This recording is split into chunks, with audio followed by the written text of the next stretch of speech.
Hello and welcome to the Zion Mind podcast. My name is Katie and I'm here today with Tyler. He is a former U.S. Marine and we are going to be talking about his experience today for a special 4th of July episode. So thanks for coming here, Tyler, and talking with us. Yeah, no problem.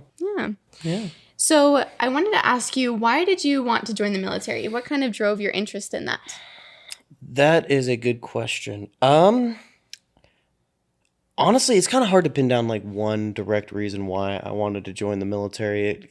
Call it patriotism, call it protecting your family, whatever you want. At the end of the day, I'm not entirely sure why I joined, but I did.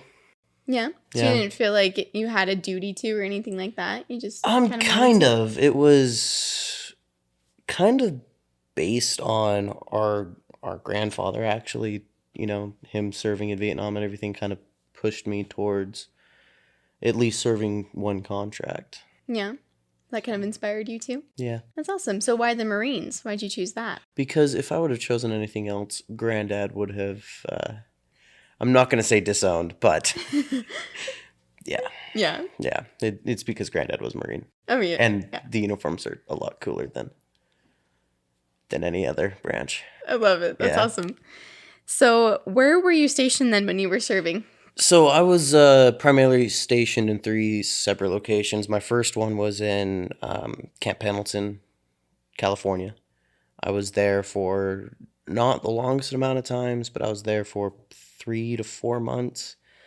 Then I got stationed in one part of Camp Lejeune, North Carolina. And then my final duty station was with the 2nd Combat Engineer Battalion in Camp Lejeune. In North Carolina? In North Carolina, yeah. Cool. So why did you move from California to North Carolina then? Training. Just training. You don't really get a choice in where you get stationed. Yeah. They just kind of move you where they need you. Did you like living in North Carolina then? North Carolina it wasn't bad. It was very humid and hot a lot of the time, which, very kind of like Kansas, but it was really... especially being right on the water, it was whenever it rained or got super hot, it was really humid. You could probably cut the humidity with a knife if you tried. Oh, really? Yeah, it was fun. That's awesome. So I was also going to have you share, what was your first day like when you first got to California and you were like ready to go and all excited? What was that first day kind of like for you? So I don't really consider my first day in the military until I hit North Carolina, because that was my permanent duty station. That's where I ended up actually staying and doing my job. My first day there, I landed on what is called field day, which is the day that you deep clean everything and they come in and inspect your room, make sure everything's clean. Of course, we just hit the fleet, so everything was a mess. I'm sure they did it on purpose. And it was so the room I got put in was awful, and I spent, from the moment I got there, which was probably about noon, to 2 or 3 in the morning the next day cleaning. And every hour, the NCOs, which are the stands for non-commissioned officers, they're the higher ranking people. So to put it in perspective, I was an E2, they were like an E4 and E5. E stands for an enlisted rank, and then 1, 2.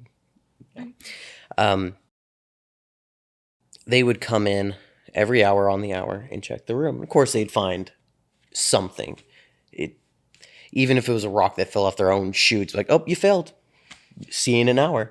And my biggest memory from that first day is watching them come in and getting perpetually more and more drunk as they were. Every time they would come in, they'd be more drunk than the last time they came in. Oh, so really? That was an interesting night, to say the least. So did you keep failing then? Yeah, until work the next day. We had so we didn't sleep at all, cleaning the entire night, and then we had to be ready to work out with the platoon by 5 o'clock the next morning. 4:30 is around, and we were still cleaning, so we get ready to go. Yeah.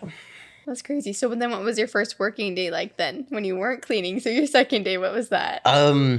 So I got stationed with Mobility Assault Company, which is a company that is based purely around route clearance and reconnaissance, which is the people that do the supply lines. They make sure that there's no IEDs or mines or anything like that on the supply lines. And my first day was we were doing CASEVAC drills, which is casualty evacuation from the vehicles. And there's one vehicle called a Husky, which I'm trying to think of how to describe it. It honestly kind of looks like when you're drawing a car as a kid. It has like the big back and then a huge engine compartment. And I was the dummy. And so they picked me up to take me out because the entrance is on the roof. So you open up the cage, pull them out, and they drop me about 15 feet because that's how tall the Vics are. And that is kind of how the rest of the time there went. Oh, really? Was just one thing after another. So that was your training in California then that you're talking about? No, that was North Carolina. That was North Carolina. The training in California was more of the boot camp and that could just the very baseline training. So tell me about that. What did you do most of the day for that then? For that, it was like for boot camp especially, you didn't even have a name. You were recruit and then number. So everything was planned for you. Honestly, it's the easiest job you'd ever have because you are told exactly what to do, when to do it, and how to do it. And you just turn off your brain and do it. So that was all kind of, that 3 months of boot camp was all just kind of a blur. Yeah. There's not many days of it that I remember other than the last week. There's this training event, I guess you could call it. That's called the Crucible. It's a 3-day event. Yeah, 3-day event that you get little sleep, little food, and you have to go through and perform everything that you learned in the past 3 months. Wow. That's probably the only thing that I remember. It ends in a 12-mile hike that you go up a mountain called the Reaper. Takes from 3 a.m. till sunrise. Oh my gosh, that's crazy. Do you feel like you saw a big change in yourself then from the first day you showed up to the last day of your boot camp? Oh, yeah, definitely. Yeah. Yeah, you were a lot stronger then? Oh, yeah. That's awesome. Maybe not physically, but definitely like mentally and stuff. Definitely a lot different, I would say. That's good. And then the last thing I want to ask you too about boot camp is how did they feed you? Was the food any good there? So while we were at MCRD San Diego, which is the Marine Corps recruiting depot in San Diego, the chow hall there actually has some pretty good food. They made sure to feed you pretty well. But then you hit Camp Pendleton, and the chow hall there sucked. Like they'd always run out of food. I think it was 3 weeks that we were there. I lost 30 or 40 pounds. Wow. Yeah. Really? It was the least I weighed my entire life. I was like 125 pounds when we left Camp Pendleton. Well, what kind of meals would they feed you? Chicken, salad. That's about it.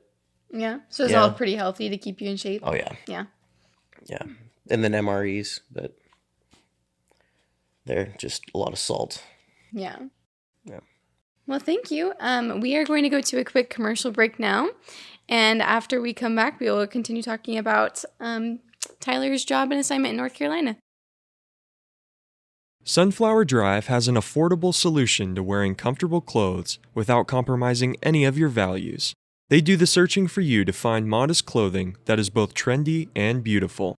Whether you're looking for dresses to wear to your church or to find everyday casual apparel, Sunflower Drive is dedicated to helping you feel comfortable and modest in the fashion of your choosing. Visit their website today at sunflower-drive.com or check them out on Instagram, Facebook, or Pinterest at Shop Sunflower Drive. Hello and welcome back. I'm here with Tyler and we are talking about his experience in the Marines today. So, I wanted to ask you a little bit more about your experience in North Carolina, because Okay. that's where you spent most of your time, right? Yes, I spent 2.5, almost 3 years there. Awesome. So, what was your main job or assignment that you did when you were there? So I was a combat engineer, which it's a one of those jobs. It's like a inch deep, mile wide type thing. So there's a lot of stuff, but you can't really learn it too deeply because you have so much other stuff that you got to learn. Our main job was route clearance and reconnaissance, obstacle building and destruction, and explosive ordnance disposal, Wow. which which is different from what EOD, the actual explosive ordnance disposal team EOD does. We were mostly mines and UXO, which is unexploded ordnance. They actually go in and find the cool stuff like IEDs and that kind of stuff. So did you learn how to do everything in your training, or did you learn it kind of as you went along? A lot of it's on the job experience. So we did get taught what we needed to know during the training, but it's a month-and-a-half long course, which is just impossible to cover everything in that amount of time. Yeah, that sounds like a lot of complicated stuff. I'm impressed that you were able to learn that so quickly. Well, we definitely touched on all the topics. I wouldn't say that we fully learned them until we actually hit the unit and started to actually practically applying everything that we learned. Yeah. So what did your day-to-day look like then? Was it always different with your different areas? It was very different from the different areas. What we like to call ourselves are educated grunts. So we would do, a lot of hiking and a lot of the stuff that the 0311s, the infantry unit guys would do, but we had a little bit more that we had to focus on, like urban breaching and that kind of stuff. But what my company specifically did was route clearance and reconnaissance with the use of vehicles. So we would go with ground penetrating radar and metal detectors and find mines and IEDs and that kind of stuff and dispose of them so that the routes and all that would be clear for the trucks to drive through. Wow. So when you were doing this, did you feel like you learned a lot of leadership skills that you now apply to your day-to-day life? Oh yeah, with just how the Marine Corps is built, it's built on small unit leadership. So it's broken down from companies to platoons to squads to teams. Yeah. And it's made so that each one of those different areas can be run autonomously. So you don't need to go to your officer or your first sergeant or whatever to get approval to do things. You just do it. You know the end mission goal. You know how you can help to achieve that, and your team goes out and does it. That's amazing. So I'm sure you had lots of fun experiences while you were there. Yes. Yes. Is there any specific story that comes to your mind that you would like to share? So part of our vehicles, we had these cameras called the VOS system. It's what they use on drones. Those cameras they can zoom in 100 times and have clear HD picture. Yeah. They took that and glued it to a truck, basically. And that's what we would use to try to find evidence of IEDs before we even got close. Well, we were training with them one time, and we had part of the VOS is what's called the gimbal. It's what sends the camera up and down. It can go up 50 feet, I think. We had it sitting at about 25 feet and driving along so that it had some room to bounce around without hitting the mount. Well, we forgot to put it down when we drove into the fuel farm, the gas station. Oh, no. And it had the awning, and it smacked the awning and fell off and broke. This is a $750,000 piece of equipment. And we didn't do it once, but twice, 2 different cameras. No. Same day. Same day? Yeah, same day. What? How did that happen? We're not smart. I think it just, you just forget when you're doing certain things. You just, so many different steps. You just kind of forget things, and the camera is one of them. Oh my gosh. So what was that? A total of 140? $1.5 million Wow. of broken equipment. It got fixed, but we weren't allowed to play with them anymore. Oh my gosh. That's crazy. Did you get in a lot of trouble for that at all? Or? Yeah. I was the tech guy, so I was in charge of the camera and a few other pieces of equipment that we used to locate IEDs and that kind of stuff. Like like, in Call of Duty, how you have your little radar. We have something very similar, but you can't actually pick up people. It's you place the dots, and everybody else can see where you're placing dots. It's called a Blue Force Tracker. I was in charge of using that along with the Voss and an Endfire system, which we don't have enough time for me to go into what it is. It's a very complicated computer system.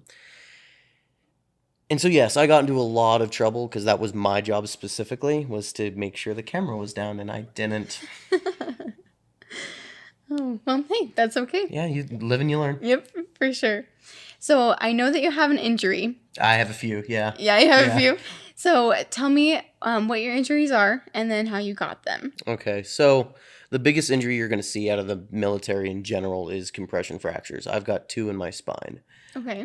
What that is just from carrying heavy weight. It pushes your bones against each other, and then they fracture. Oh.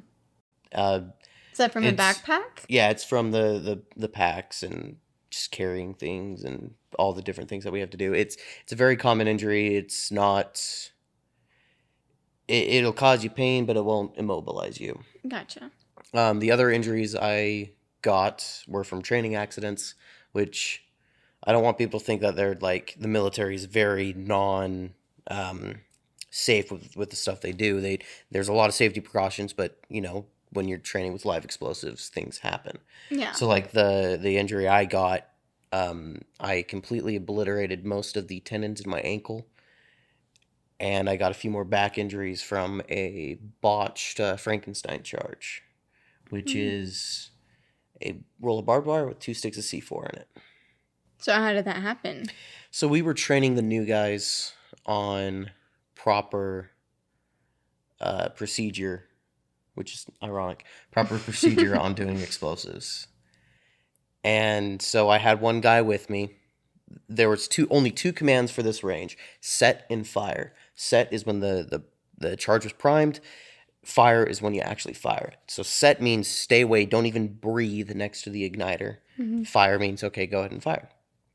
Well, I call over the radio set, and then we hear smoke, which meant that they had set the fuse. Oh, no. So we had about 2.5 minutes to run 800 meters. Oh, my gosh. I made it about 400 meters before my trainee fell. So I picked him up, threw him, and then the charge went off.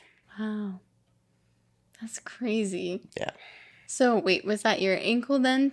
Yeah, so when I picked him up and threw him, the charge went off. You get hit with a wave of energy. Mm-hmm. And I got my ankle twisted up in a hole. Wow. So are you still recovering from that, I'm assuming? Yeah, so I won't actually ever fully recover from it because they had to remove some of the tendons. So. Okay. Is there anything that you can do physical therapy wise to help? You can just kind of strengthen the muscles around it, but honestly at the most point it's just learning to manage the pain and moving on with your life, not letting it control what you can and can't do. Yeah. I think that's a great thing to learn and live by. Yep. Well, thank you for sharing that. We're going to go to another quick break, and we will come back with more stories from Tyler. Till Valhalla Project is a company dedicated to memorializing fallen servicemen and women. By using their proceeds from the sales of their apparel, free memorial plaques are delivered to the families of fallen heroes. Also, with every purchase, 20% of its net proceeds go toward helping reduce veteran suicide. When you buy from Till Valhalla Project, you are not only preserving the legacies of our fallen, but also saving the lives of those who are currently struggling.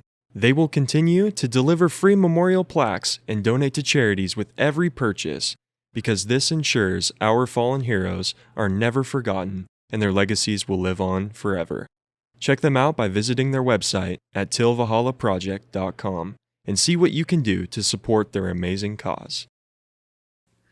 Welcome back. We're here with Tyler today, and we're talking about his experiences in the Marine Corps.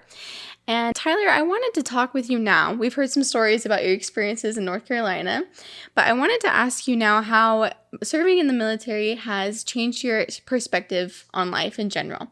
What has it kind of taught you as you're now back to being a civilian? Work ethic is a big one, because you don't get sick days in the military. You have a job to do and you do it. Mm-hmm. Tolerance is a big thing too. If anybody in the media could see our day-to-day, like our weekend parties or whatever. You'd have a white guy listening to Mexican music, drinking a Belgian beer. It's like it's all very inclusive, and you really don't see people for anything other than who they are. Yeah. That's awesome. I love that. So, is there anything now that you're back home that you see civilians doing that bothers you? It sounds a little jokey, but moving with a purpose is a big thing, especially in boot camp. That you're taught is like, if you need to get from point A to point B, you get there as quickly as possible. I mean, you don't necessarily have to run, but you walk with a purpose. Yes. Civilians don't do that. They are slow, and it's annoying. Mm-hmm. Yeah. So you wish that they would just have more purpose in their like activities that they do, or just honestly, just in trying general? to get places. Just Mm-hmm. especially driving, go the speed limit. Like, Yes. I think that's just a general gripe that people have, but Yeah, you just wish that they they would move along faster. Just go faster. Like, stop living your life so much during the travel. Get to where you're going. I love that. That's so awesome. So I know too that a lot of times as civilians we're kind of ignorant. We don't always know a lot about the military and what you guys do. So is there anything that you have noticed that we don't know as civilians that you wish that we would understand? So a big one is, I noticed it a lot in family when I would come home on leave. It's like everybody wants to know these big fun stories, and if I didn't have any more, it'd be like, well, what do you do all day? There's this saying that we have called "hurry up and wait," where you, going back to the other thing, get to a place as fast as you can, and then you sit there and wait, which happens a lot in the military. Like a movie that you could watch to actually really get the idea behind of what I'm trying to say is Jarhead. It's especially in peacetime, wartime, whatever, the military, it's not all action all the time. There's a lot of boredom, a lot of sitting around, and a lot of PowerPoint presentations. And Really? oh yeah, every year we have this what's called Back in the Saddle training, which is like all of the basically the HR side of it, the sexual assault, sexual harassment, hazing, bullying, all that kind of stuff. We have it every year, and it is an 1 to 3 hour long PowerPoints. Wow. We call it death by PowerPoint. So there's just a lot more waiting than you think that we know about. Oh yeah, there's a lot of sitting around and waiting. Mm-hmm. So thinking back on all of your experiences that you had in the last almost 3 years that you were serving, what would you say is like the main thing that you learned from the military that you're kind of taking home with you, that you think is really important to remember? Biggest thing that I learned. Just because you're in a bad situation means that you can't suffer with the people along with you. Oh, that's really nice. It's the whole hate the circus, not the monkeys. Mm-hmm. So share more about that. What do you mean? So you can have fun with the people around you no matter your situation. Mm-hmm. You can always find common ground to make friends, or even not make friends, just make acquaintances with people to make your suffering just that much less. So the saying "hate the circus, not the monkeys" kind of comes from like animal rights activists talking about how circus animals are treated, but you don't hate the animals themselves, you hate the circus, right? Yeah. So that's where that comes from, is you can hate your situation all you want, but you find common ground with the people that you're with to try to maybe not make friends, but at least make acquaintances to make your suffering just, that much less. Yeah, I think that also could work for saying too, like even if your situation is hard, and you're having a hard time with your life, or if things aren't going your way, you can still find like happiness in that, right? Like there's still always good things. Yeah, you can always find something good, no matter like from boot camp. My thing was, I knew at the very end of it I was gonna eat a brownie. That was my goal. I didn't care about anything else. I just wanted to get through boot camp so I could have a brownie. And yeah, just Even find the littlest thing. So is that the first thing you did when you were done? Yes. Yep, you had a brownie? Brownie, and then I bought a box of Cheerios. Oh, I love it. Yeah, they had the plain, unflavored Cheerios, so I got it. No sweets at all? No sweets. There was no sugar, basically. But yeah, I ate a whole box of Honey Nut Cheerios. This is the best. I love that. Right after graduation. I think I might have still been in my dress blues. It's so funny. Yeah. So then my last question for you today, since we're doing this podcast for kind of the 4th of July, we're doing like a special episode for it.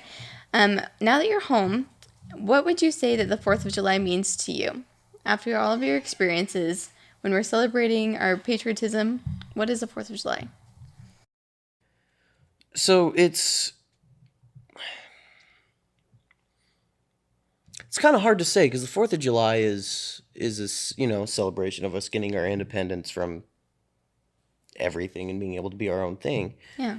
And it's kind of evolved from that to being more celebrating the American dream, which is kind of hard to pin down right now what that may or may not be.